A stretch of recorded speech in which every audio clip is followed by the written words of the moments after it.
Hi students, good morning all of you.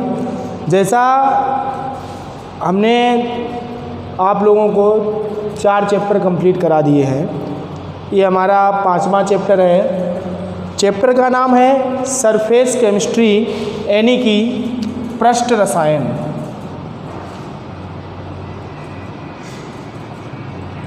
पृष्ठ रसायन। पृष्ठ का मीन्स सभी को मालूम है, पृष्ठ का मीन्स होता है सतह, यानी कि सतह रसायन है।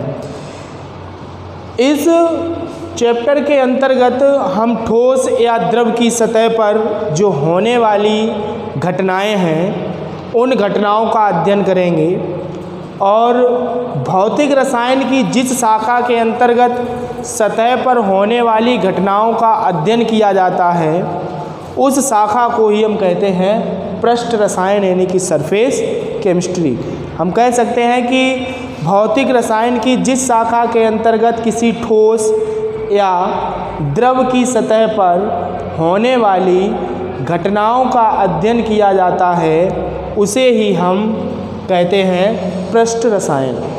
ठीक है, तो इसमें हम क्या करेंगे कि ठोस या द्रव की सतह पर जो होने वाली घटनाएं हैं उन घटनाओं का हम अध्ययन करेंगे। अब इस चैप्टर में आपका जो पहला टॉपिक है, सबसे पहला टॉपिक आपका आ जाता है अधिशोषण। अधिशोषण यानी कि एडजॉर्प्शन। ठीक है, अगर अधिशोषण की बात की जाए तो अधिशोषण है क्या? तो अधिशोषण हम उसे कह सकते हैं कि जब ठोस या द्रव की सतह पर किसी पदार्थ के कण या अणु या आयन आकर जुड़ जाते हैं तो इस घटना को ही हम क्या कहेंगे? अधिशोषण कहेंगे। यानी कि हम कह सकते हैं कि जब ठोस या द्रव की सतह पर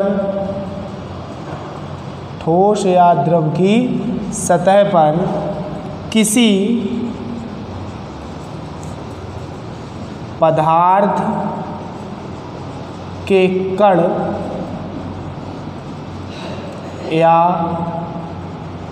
अणु या आयन आकर जुड़ते हैं तो इस क्रिया को अधिशोषण कहते हैं। जैसे हमारे पास ये ठोस है, ठीक है, ये इसकी सतह या पृष्ठ हो गई है। मान लेते हैं कि इस पृष्ठ पर जो गैस के अणु हैं वो आकर जुड़े हुए हैं इस प्रकार से।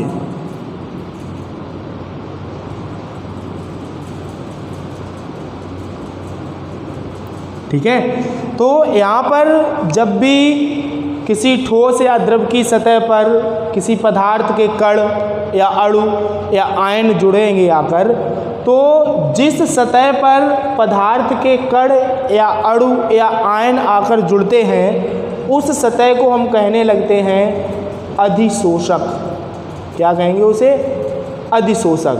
यानी कि पदार्थ के कण या अणु या आयन ठोस या द्रव की जिस सतह पर आकर जुड़ते हैं उस सतह को हम कहते हैं अधिशोषक। और अधिशोषक की सतह पर जो भी पदार्थ के कण आकर जुड़ेंगे, जैसे यहाँ पर ये आपकी अधिशोषक की सतह हो गई है, यानी कि इस पूरे पदार्थ को हम क्या कह रहे हैं? अधिशोषक कह रहे हैं। तो अधिशोषक की सतह पर जो पदार्थ आकर जुड़ते हैं उन पदार्थ के कणों को हम कहने लगते हैं अधिशोष, या हम पदार्थ को कहने लगते हैं अधिशोष। ठीक है, हम कह सकते हैं कि अधिशोषक की सतह पर जिस पदार्थ के कण या अणु या आयन आकर जुड़ते हैं उस पदार्थ को हम अधिशोष कहते हैं। अब यहाँ पर जो अधिशोष के कण हैं वो अधिशोषक की सतह से अगर जुड़ेंगे तो अधिशोष के कण अधिशोषक की सतह से दो बलों द्वारा जुड़ सकते हैं। एक तो बल आपका हो जाता है इसमें, यहाँ पर अधिशोष के कण अधिशोषक की सतह पर दो बलों द्वारा जुड़ सकते हैं। एक पहला जो बल होता है वो आपका हो जाएगा भौतिक बल, और दूसरा जो होता है वो आपका हो जाता है रासायनिक बल। और रासायनिक बल को अगर हम कहें तो हम कह सकते हैं सहसंयोजी बंध, सहसंयोजी बंध। और भौतिक बल को हम कह सकते हैं दुर्बल वांडर वाल्स बल। ठीक है, तो अधिशोषक की सतह पर अधिशोष के जो कण आकर जुड़ते हैं वो दो प्रकार के बलों द्वारा जुड़ सकते हैं। या तो वहाँ पर भौतिक बल होगा या रासायनिक बल होगा। जब अधिशोष के कण अधिशोषक की सतह पर भौतिक बल द्वारा जुड़ेंगे तो इस प्रकार के अधिशोषण को हम कहने लगते हैं भौतिक अधिशोषण।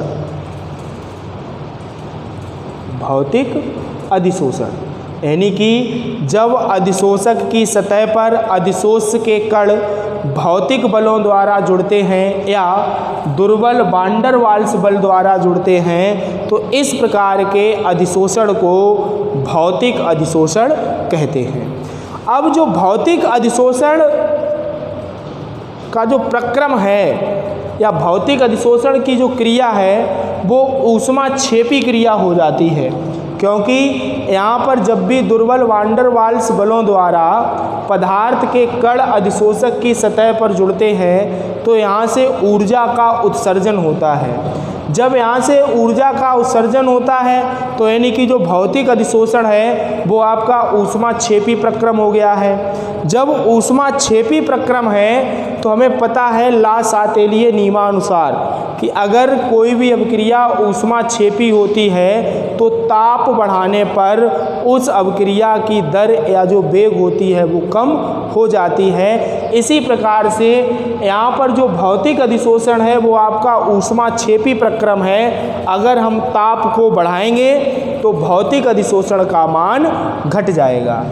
इसके अतिरिक्त जब भौतिक अधिशोषण की प्रक्रिया होती है तो यहाँ पर जो अधिशोष के कण हैं वो आपके भौतिक बलों या दुर्बल वांडर वाल्स बलों द्वारा जुड़े हैं। जब हम यहाँ से अगर हम भौतिक बल को हटा दें तो जो भी हमने अधिशोष के कण जिस अवस्था में जोड़े थे वो हमें उसी अवस्था में प्राप्त हो जाएंगे, यानी कि पुनः हमें अधिशोष के कण प्राप्त हो सकते हैं। जब हमें पुनः वही चीज़ प्राप्त हो जाती है तो इस प्रकार के प्रक्रम को हम कहने लगते हैं उत्क्रमणीय प्रक्रम। तो हम यहाँ पर कह सकते हैं कि जो भौतिक अधिशोषण है वो उत्क्रमणीय प्रक्रम होता है। अच्छा, कोई रासायनिक अभिक्रिया यहाँ पर हो नहीं रही है, तो जब रासायनिक अभिक्रिया नहीं होती है तो हमें इसमें सक्रियण ऊर्जा की भी आवश्यकता नहीं होती है। जैसा कि हमें पता है कि सक्रियण ऊर्जा क्या है, किसी भी रासायनिक अभिक्रिया को प्रारंभ करने के लिए जितनी न्यूनतम ऊर्जा की आवश्यकता होती है उस न्यूनतम ऊर्जा को ही अभिक्रिया की सक्रियण ऊर्जा कहते हैं। ठीक है, भौतिक अधिशोषण की बात कर रहे थे, अब भौतिक अधिशोषण की पूर्ण रूप से बात करते हैं। भौतिक अधिशोषण में हमने आपको क्या बताया है कि जब अधिशोषक की सतह पर अधिशोष के कण भौतिक बलों अर्थात दुर्बल वांडर वाल्स बलों द्वारा जुड़ते हैं तो इस प्रकार के अधिशोषण को भौतिक अधिशोषण कहते हैं। भौतिक अधिशोषण में ऊष्मा का उत्सर्जन होता है, अतः भौतिक अधिशोषण एक प्रकार का ऊष्माक्षेपी प्रक्रम है। ताप को बढ़ाएंगे तो भौतिक अधिशोषण का मान कम हो जाता है। इसके अतिरिक्त भौतिक अधिशोषण एक उत्क्रमणीय प्रक्रम भी होता है। इसमें सक्रियण ऊर्जा की आवश्यकता नहीं होती है। अब भौतिक अधिशोषण उत्क्रमणीय प्रक्रम हो कैसे गया, हमने अभी आपको बताया था कि जब हम अधिशोषक की सतह से अधिशोष के कणों को हटा देते हैं तो हमें वैसे ही कण प्राप्त हो जाते हैं, यानी कि उसी अवस्था में प्राप्त हो जाते हैं जिस अवस्था में वो जुड़े हुए थे। तो इसी प्रकार के परिवर्तन को हम कहने लगते हैं, यानी कि जब वही चीज़ हमें पुनः प्राप्त हो जाए तो हम उसे कहने लगते हैं उत्क्रमणीय। ठीक है। अब भौतिक अधिशोषण का एग्जाम्पल क्या हो जाएगा? भौतिक अधिशोषण का एग्जाम्पल हो जाएगा सिलिका जेल द्वारा जल वाष्प का अधिशोषण, यानी कि जो सिलिका जेल है, सिलिका जेल जल वाष्प का अधिशोषण कर लेती है, तो सिलिका जेल द्वारा जब जल वाष्प का अधिशोषण होगा तब वो हो जाएगा आपका भौतिक अधिशोषण। ठीक है। तो हमने भौतिक अधिशोषण में आपको बता दिया है कि जब अधिशोषक की सतह पर अधिशोष के कण भौतिक बलों या दुर्बल वान डर वाल्स बल द्वारा जुड़ते हैं तो इस प्रकार के अधिशोषण को ही भौतिक अधिशोषण कहते हैं। भौतिक अधिशोषण में ऊष्मा का उत्सर्जन होता है, अर्थात भौतिक अधिशोषण एक प्रकार का ऊष्माक्षेपी प्रक्रम है। ताप बढ़ाने पर भौतिक अधिशोषण का मान घटेगा और जो भौतिक अधिशोषण है वो उत्क्रमणीय प्रक्रम होता है, इसमें सक्रियण ऊर्जा की आवश्यकता नहीं होती है। एग्जाम्पल हमने आपको बताया है सिलिका जेल द्वारा जल वाष्प का अधिशोषण। अब देखो बात करते हैं, टॉपिक है हमारे पास रासायनिक अधिशोषण।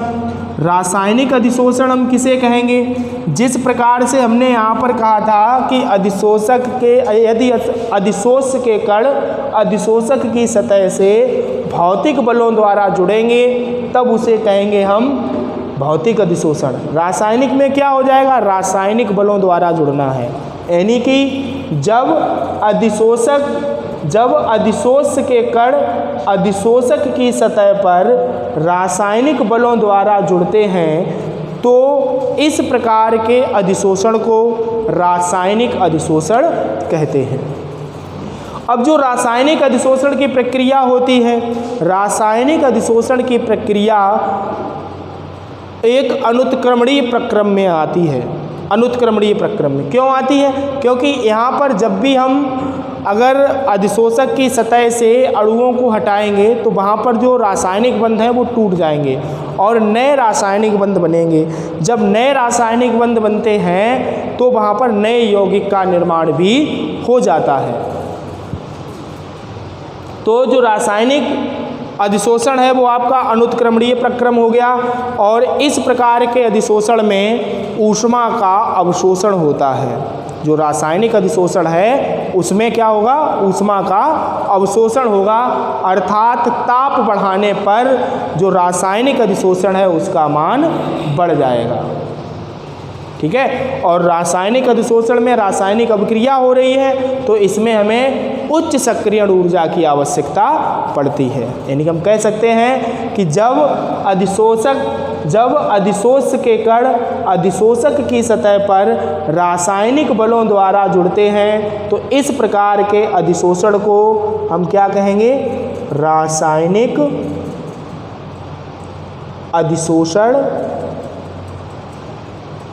कहते हैं। रासायनिक अधिशोषण की जो प्रक्रिया होती है वो अनुत्क्रमणीय होती है, इसमें ऊष्मा का अवशोषण होता है, इसीलिए हम इसे ऊष्मा शोषी प्रक्रम कहते हैं। ताप बढ़ाने पर रासायनिक अधिशोषण का मान बढ़ जाता है और इस प्रकार के अधिशोषण में उच्च सक्रियण ऊर्जा की आवश्यकता होती है। अब इसमें एग्जाम्पल क्या हो जाएगा? एग्जाम्पल की अगर हम बात करने जाएं तो हम कह सकते हैं आयरन की सतह पर नाइट्रोजन और हाइड्रोजन का अधिशोषण। ठीक है। आयरन की सतह पर नाइट्रोजन और हाइड्रोजन का अधिशोषण। तो आज के लिए हमने जो आपको टॉपिक पढ़ा दिया है अधिशोषण के बारे में कि जब ठोस या द्रव की सतह पर किसी पदार्थ के कण या अणु या आयन आकर जुड़ते हैं तो इस क्रिया को अधिशोषण कहते हैं। अधिशोषण एक पृष्ठीय घटना है। अधिशोषण दो प्रकार का होता है, भौतिक अधिशोषण और रासायनिक अधिशोषण। जब भौतिक अधिशोषण की बात होगी तब अधिशोष के कण अधिशोषक की सतह पर भौतिक बलों द्वारा जुड़ेंगे। जब रासायनिक अधिशोषण की बात होगी तो अधिशोष के कण अधिशोषक की सतह पर रासायनिक बलों द्वारा जुड़ेंगे। यह एक उत्क्रमणीय प्रक्रम होता है, ये अनुत्क्रमणीय हो जाता है। इसमें ऊष्मा का उत्सर्जन होता है, इसमें ऊष्मा का अवशोषण होता है। भौतिक अधिशोषण ताप बढ़ाने पर घटता है और रासायनिक अधिशोषण ताप बढ़ाने पर बढ़ता है। ठीक है, तो कल इससे आगे की बात करेंगे। आज के लिए इतना ही, धन्यवाद।